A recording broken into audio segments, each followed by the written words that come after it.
Hello, आज मी करणार आहे तवा बर्गर। त्याच्यासाठी मी 5 ते 6 बटाटे उकडून स्मॅश करून घेतलेले आहेत। इथे मसाल्यांमध्ये 2 चमचे गरम मसाला, 2 चमचे लाल तिखट, 2 चमचे धनेपूड आणि हे हिरवं वाटण आहे। याच्यात आलं, लसूण, कोथिंबीर, मिरच्या हे असं वाटलेलं आहे। मी इथे 1 बाउल कोबी चिरून घेतलेला आहे, कांदा, हळद, कसुरी मेथी, मीठ आणि बर्गर बन। चला रेसिपी पाहूयात। इथे कढईत मी आता थोडंसं तेल घालून घेते। तेल तापलं आपलं की आपण त्याच्यात कांदा टाकूया। कांदा अगदी आपल्याला 1 ते 2 मिनिटासाठी परतून घ्यायचा आहे, खूप जास्तही परतायचं नाहीये। कांदा आपला थोडासा 1-2 मिनिटं परतून झाला। आता आपण त्याच्यात कोबी घालूयात।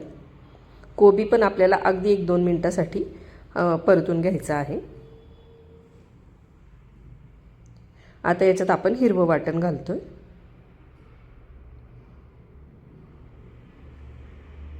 आता मसाले घालूयात। गरम मसाला, लाल तिखट,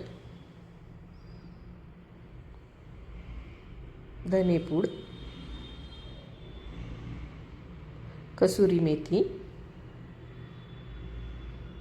आणि चवीनुसार मीठ।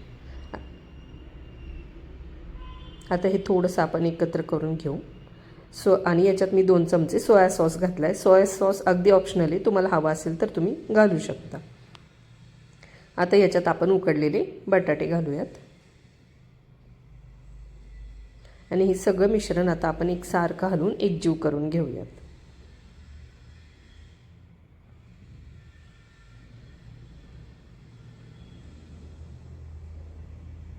आपलं मिश्रण आता छान एकजीव झालेलं आहे।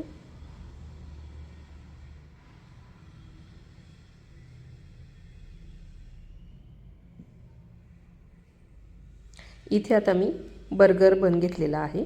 त्याच्या एका बाजूला आपण मेयोनीज लावून घेऊयात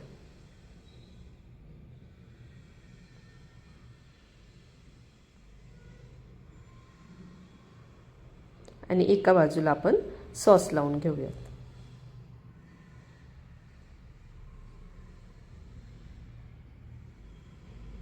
आणि याच्यात आपण जे स्टफिंग केलं होतं बटाट्याचं ते भरून घेऊयात।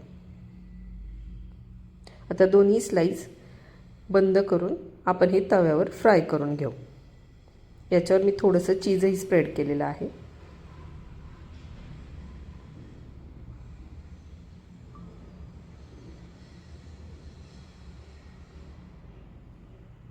आता मी ही दुसरी बाजू त्याच्यावर ठेवून घेते। इथे तव्यावर मी तवा छान गरम झालाय, त्याच्यावर थोडंसं बटर घालते, थोडीशी कोथिंबीर आणि अगदी थोडंसं लाल तिखट। आणि आपल्याला आता याच्यावर आपला बन शेकून घ्यायचा आहे।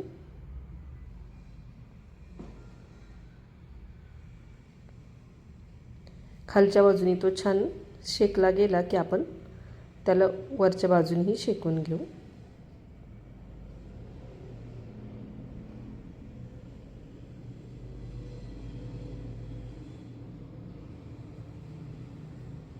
मी असं त्याला थोडा थोडा फिरून सगळ्या बाजूनी छान त्याला शेकून घेते। आपला तवा बर्गर आता तयार आहे। एका प्लेटमध्ये आपण आता तो सर्व करून घेऊ। कशी वाटली तुम्हाला रेसिपी कमेंटमध्ये नक्की सांगा। आणि जर तुम्हाला माझ्या रेसिपीज आवडत असतील तर माझ्या चॅनलला सबस्क्राईब नक्की करा। थँक्यू।